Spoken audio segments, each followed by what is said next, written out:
उम्मीद करता हूँ आप लोग अच्छा कर रहे होंगे। और आज हमारे साथ में है मोहित वर्मा सर। तो इनको 15 प्लस ईयर्स का एक्सपीरियंस है इस फील्ड में, है ना।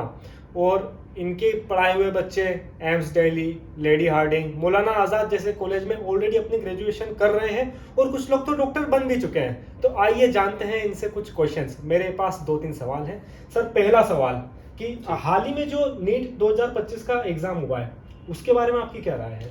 सर, नीट 2025 का जो एग्ज़ाम था, सबसे बड़ी बात वो लेंदी के साथ साथ थोड़ा टफ भी था। ओके। है ना। स्पेशली जैसे बात करें, सबसे पहले बच्चा जनरली नीट के जब पेपर करता है तो बायो अटेम्प्ट करता है जी। देन केमिस्ट्री, देन लास्ट में फिजिक्स। क्योंकि बायो और केमिस्ट्री कंपैरेटिवली लेंदी हो गई तो उसके पास फिजिक्स में कंपैरेटिवली कम टाइम मिला। उसमें जब क्वेश्चन डिफिकल्ट हो गए तो बच्चे को ये सोचना पड़ा कि ये वाला क्वेश्चन अटेम्प्ट करें या नहीं। जनरली क्या था, आदत जैसा पैटर्न था इससे पहले, उसमें क्वेश्चन सारे लगभग इजी पैटर्न के ही चल रहे थे। तो बच्चे को यहाँ पे जज करने के हिसाब से उसके दिमाग में एक फिक्स था कि कट ऑफ का लेवल यहाँ नहीं, यही होता है। लगभग 650 से नीचे कट ऑफ नंबर आएंगे तो सिलेक्शन ही नहीं होगा। ये क्वेश्चन को जज करना कि नहीं ये डिफिकल्ट है, इसको अप्रोच लेनी है या फर्स्ट अटेम्प्ट में या नहीं लेनी है, ये सबसे ज़्यादा ज़रूरी बात थी जो इस पेपर में करने की ज़रूरत थी मुझसे।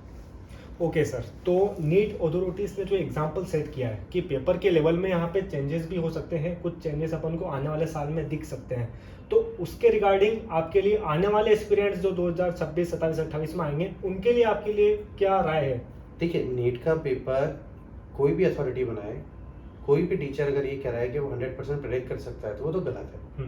बट हाँ, अगर उस पेपर के हिसाब से बच्चे को बेस्ट तैयारी कैसे करवाई जाए, सबसे ज़्यादा आसान तरीका ये है कि अगर बच्चा ये सोच पा रहा है कि ये क्वेश्चन ईजी है, ये क्वेश्चन मीडियम लेवल का है, ये क्वेश्चन डिफिकल्ट लेवल का है जिसको मुझे टाइम देना पड़ेगा, जब वो बच्चा देख के ये चीज़ पहचान पा रहा है तब जाके उसकी तैयारी कंप्लीट होगी अपने आप। ओके सर, तो अगर अपन बात करें फिजिक्स की स्पेसिफिक, तो 2026 एस्पिरेंट्स के लिए नीट के लिए फिजिक्स में आपके लिए क्या प्लानिंग है और क्या गाइडेंस है? देखिए, फिजिक्स में सबसे ज़्यादा पहले जो अप्रोच की डेवलप करने की ज़रूरत है बच्चों में अपने लिए, और जो हम शुरुआत से ही करते हुए आ रहे हैं, सबसे पहली चीज़ फिजिक्स में डेवलप करने के लिए जो ज़रूरत पड़ती है दैट इज़ डेरिवेटिव अप्रोच।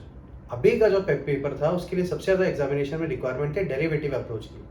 केवल फॉर्मूला बेस्ड पेपर नहीं था, साथ में अगर बच्चा थोड़ा मेहनत करके उसके डेरिवेशन वाले पार्ट को भी सही से समझता है कि इससे मैं दूसरी चीज़ डिराइव कर सकता हूँ, अगर ये बच्चा वो पार्ट को क्लिक करता है बहुत ही आसान तरीके से वो क्वेश्चंस को, उन डिफिकल्ट क्वेश्चंस को भी कर सकता था। जनरली नीट में 1 या 2 स्टेप के क्वेश्चन होते थे। इस बार जो टफ हम कह रहे हैं कि बहुत ज़्यादा डिफिकल्ट क्वेश्चन आ गया, एक्चुअली वो 1 या 2 स्टेप की जगह 3 या 4 स्टेप में सॉल्व हो रहा था। बस ये सबसे बड़ी खूबी थी। यही चीज़ बच्चे को डेवलप हम लोग शुरुआत से ही करवाने की कोशिश करते हैं। तो दोस्तों, आपके लिए एक बहुत बड़ी खुशखबरी है कि मोहित वर्मा सर अब हमारे साथ जुड़ चुके हैं अनअकैडमी सेंटर पर। तो इनके साथ अपनी नीट की जर्नी शुरू करने के लिए आप अनअकैडमी सेंटर विजिट करिए और अपनी नीट की जर्नी शुरू कीजिए।